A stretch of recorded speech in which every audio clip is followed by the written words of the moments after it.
The Lord be with you. And with your spirit. A reading from the Holy Gospel according to Luke. Glory to you, O Lord. Jesus went through one town and village after another, teaching as he made his way to Jerusalem. Someone asked him, "Lord, will only a few be saved?" Jesus said to them, "Strive to enter through the narrow door.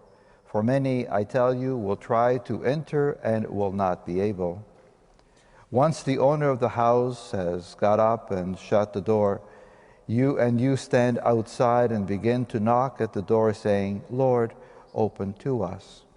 Then in reply he will say to you, 'I do not know who you are, who you come from.' Then you will begin to say, 'We ate and drank with you, and you taught in our streets.' But he will say, 'I do not know where you come from. Go away from me, all you evildoers.' There will be weeping and gnashing of teeth when you see Abraham and Isaac and Jacob and all the prophets in the kingdom of God, and you yourselves thrown out. Then people will come from east and west, from north and south, and will eat in the kingdom of God. Indeed, some are least who will be first, and some are first who will be last." The Gospel of the Lord. Praise to you, Lord Jesus Christ.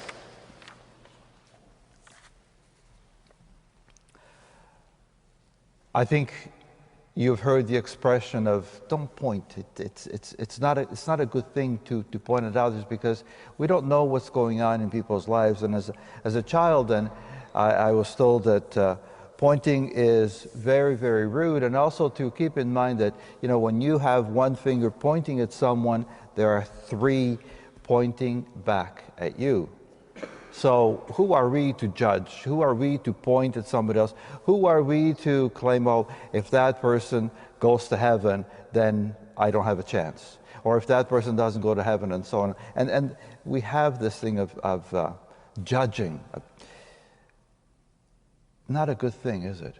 Because we don't want to be judged by others, but only by God himself. See, we tend to be just a little too polite to not dare judge anyone verbally. However, sometimes in your mind, maybe in my mind as well, we tend to do that of individuals, sometimes even people who we haven't met before. Keeping in mind that no one can judge others than God himself. And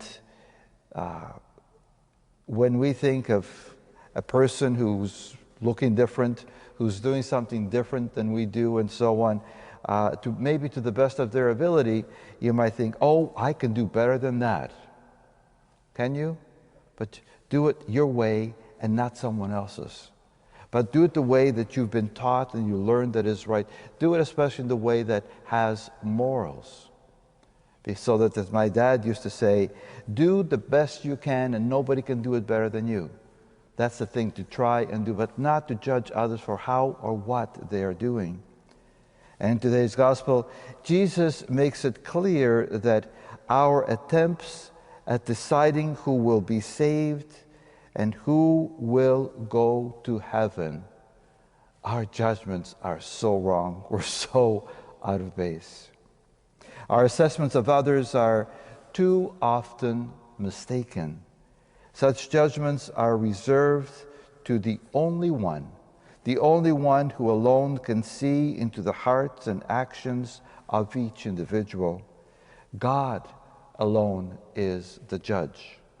Our responsibility then is to try to enter through the narrow gate while still being alert that others also are trying to get through that gate.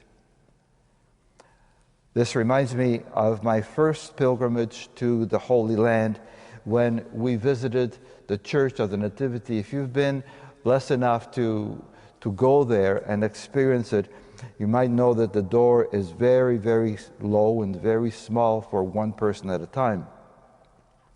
And as I was there with my friends, we wanted to go through the door, I noticed one person who was